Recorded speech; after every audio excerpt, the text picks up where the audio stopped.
अस्सलाम वालेकुम। मैं एहसान कादरी डिस्ट्रिक्ट क्लासेस से। मैं आपका मैथ्स टीचर हूं और चैप्टर हम पढ़ रहे हैं ट्राइगोनोमेट्री। आज हमारा ट्राइगोनोमेट्री का ये चौथा ई लेक्चर है और ये जो मैं आज क्वेश्चन यहाँ पे सॉल्व करने जा रहा हूँ ये प्रोबेबली आपकी टेक्स्ट बुक का क्वेश्चन है और बहुत बार ये एग्जाम में भी आ चुका है। पहली एक्सरसाइज का क्वेश्चन है, सिंपल क्वेश्चन है, सिंपल एनालॉजी ट्राइंगल्स की यूज करनी है इसमें ट्राइगोनोमेट्री की। बहुत आसान तरीका है सॉल्व करने का जो मैं आपको यहाँ पे दिखाऊंगा।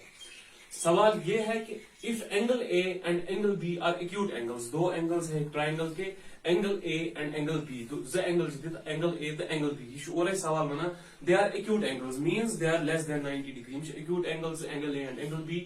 एंगल ए और एंगल बी इस तरह से है कि cos a is equal to cos b। Angle A तो एंगल बी इतने एक्यूट एंगल बने जी cos a equal to cos b, cos of a जो है वो है equal to cos of b।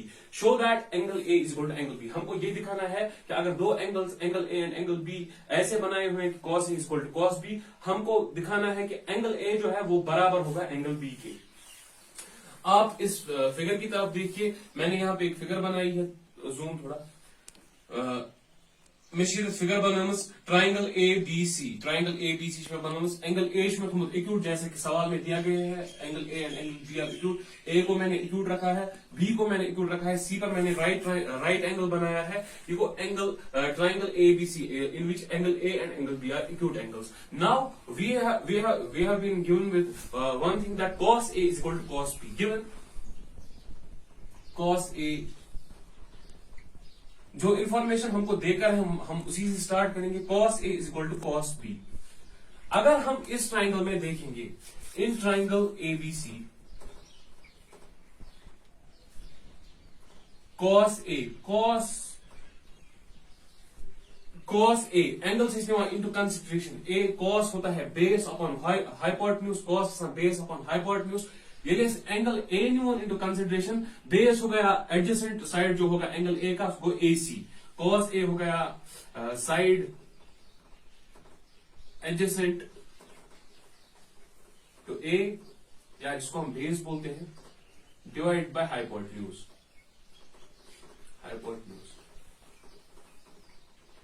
Side adjacent to A गो base से AC। इस ट्राइंगल में बेस है AC divided by hypotenuse AB and cos B is equal to cos B को साइड एडजेसेंट टू B को BC, side adjacent to B, side adjacent to B divided by hypotenuse. आसान। cos A को angle adjacent side adjacent to angle A divide by hypotenuse, side adjacent to angle A को AC divide by hypotenuse को AB। cos B को angle side adjacent to angle B को BC, side adjacent to angle B। इस angle के जो adjacent वाला side है वो हो गया इसका cos का रेशो में उसकी बेस वही बनेगी। वो side adjacent to angle B या साइड एडजेसेंट एंगल यूज को BC divide by hypotenuse same है AB, हो गया BC अपॉन AB। और I this cos A is equal to cos B। cos A का वैल्यू हमारे पास है, cos B का वैल्यू हमारे पास है, which implies cos A AC by AB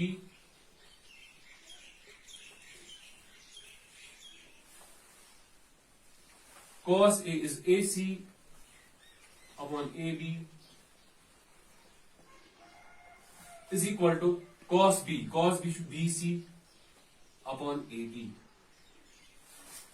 इससे हम आराम से देख सकते हैं, ये आराम से AC by AB is equal to BC by AB। हम आराम से ये ऑब्जर्व कर सकते हैं that AC is equal to BC। ये आराम से हम ऑब्जर्व कर सकते हैं। अगर कहीं थोड़ा ही मुश्किल बात हुई अगर इस दशवें side if we multiply both sides by AB, अगर हम दोनों साइड से AB मल्टीप्लाई करेंगे, मैं आपको समझाने के लिए बोल रहा हूँ। AB करो योर मल्टीप्लाई, योर करो AB मल्टीप्लाई, AB तो AB गट्स कैंसल, AB तो AB गट्स कैंसल, आई बचा AC is equal to BC, AC is equal to BC, AC is equal to BC, AC is equal to BC। ये side और यह side बराबर। जिस triangle में दो साइड्स इक्वल हो, जिस या ट्राइंगल में त्रिशवे साइड इक्वल आसन तक वनान इक्विलेटरल ट्राइंगल।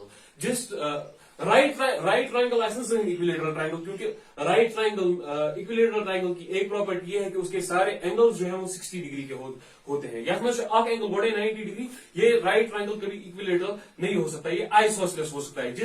जिस ट्राइंगल में दो साइड्स इक्वल हो, या ट्राइंगल्स मज ज साइड्स इक्वल आसन, तथ वनान आइसोसेलेस ट्राइंगल।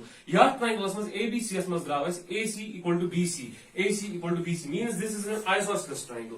आइसोसेलेस ट्राइंगल की ये प्रॉपर्टी है कि जो एंगल्स होते हैं opposite to the sides equal sides. Isosceles triangle ये प्रॉपर्टी यम एंगल्स आसन opposite to the equal sides, या साइड अपोजिट ट्राइंगल, या साइड अपोजिट एंगल A, या साइड अपोजिट एंगल B।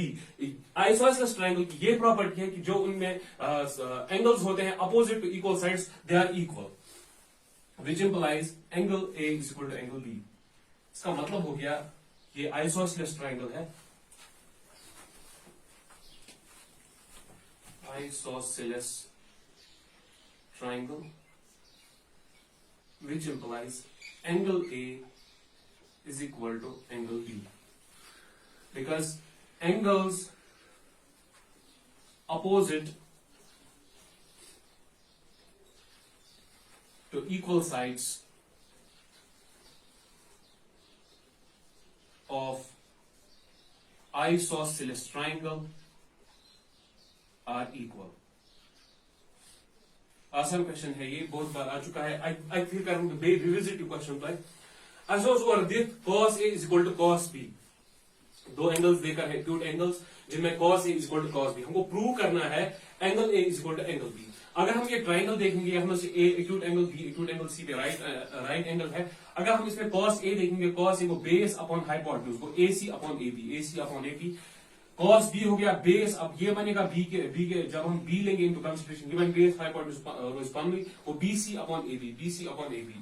हमको देखा है cos A is equal to cos B means AC upon AB is equal to BC upon AB। इससे हम आराम से ऑब्जर्व कर सकते हैं AB तो AB gets cancel, AC is equal to BC। AC is equal to BC मतलब को यम साइड इक्वल, या ट्राइंगलस में ज साइड्स इक्वल आसन, उस ट्राइंगल को हम बोलते हैं आइसोसेलेस ट्राइंगल। आइसोसेलेस ट्राइंगल्स में ये प्रॉपर्टी यम अपोजिट एंगल्स आसन साइड्स व्हिच आर इक्वल, उनके जो अपोजिट एंगल्स होंगे वो इक्वल होंगे। या opposite angles A to B, that means A and B are equal. सीधी सी बात है, यही अपोजिट एंगल्स होंगे, क्योंकि ये तो 90 डिग्री है, ये उनके बराबर नहीं हो सकता है। यही जो प्रॉपर्टी है एक आइसोसेलेस ट्राइंगल जो होता है, उसमें टैन जो होता है, टैन का एंगल टैन थीटा तवे तक 1, वो हम आगे जाके देखेंगे। अब जो पहली एक्सरसाइज का आपका लास्ट क्वेश्चन है वो ट्रू फॉल्स आमतौर पर एग्जाम में आपको 1 नंबर के क्वेश्चन आते हैं, इसमें से इन 5 में से एक आता है 1 नंबर का question. Golden part tan A is always less than 1। हमको पता है tan is perpendicular upon base, tan जो है perpendicular upon base। परपेंडिकुलर अगर बोर्ड आज बेस आज locker, that is a possibility. Perpendicular अगर बोर्ड आज फॉर एग्जांपल बिनिमम परपेंडिकुलर 5, बेस निमन बस यू वन लेस देन 1 की, या परपेंडिकुलर निमन 6, बेस निमन 3, you go 3 1 are 3, 3 2 are 6। This means this is not true, false. ये फॉल्स है क्योंकि tan is perpendicular by base, perpendicular बड़ा हो सकता है बेस से, this is false. sec A is 12/5 for some value of A।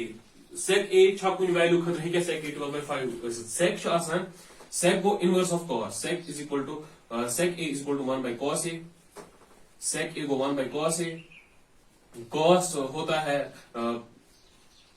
Base by hypotenuse, sec हो गया हाइपोटेन्यूज अपॉन बेस, sec को हाइपोटेन्यूज अपॉन बेस। हाइपोटेन्यूज बड़ा हो सकता है बेस से, ऑफ कोर्स हाइपोटेन्यूज बोर्ड ऐसे बेस खुद मींस ये वैल्यू पॉसिबल है, ये वैल्यू पॉसिबल है, means this is true.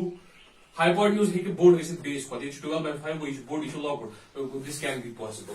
cos is the abbreviation of cosecant A, cos is the abbreviation of cosecant A। false, cos is cosine, ये मैंने आपको लिखाया है, cosine A होता है cos, cosecant वो cosec is abbreviation, okay, cosec is abbreviation। cot A is the product of cot and A। ओतर ते में इस cot A या used ratio trigonometric ratio इस अकोई term इस इमन cot of A product इस नहीं किया, इसके cot into A is equal to cot A इस नहीं किया, ये एक ही term है cot A। जैसे जिसके छठे एग्जाम्पल समझाने खतर अगर भी साइड निमन A B, ये A और B का प्रोडक्ट नहीं, ये सीधा साइड है A B, इतने कॉट है, ये एक ही टर्म है cot A। Sine theta is equal to 4/3।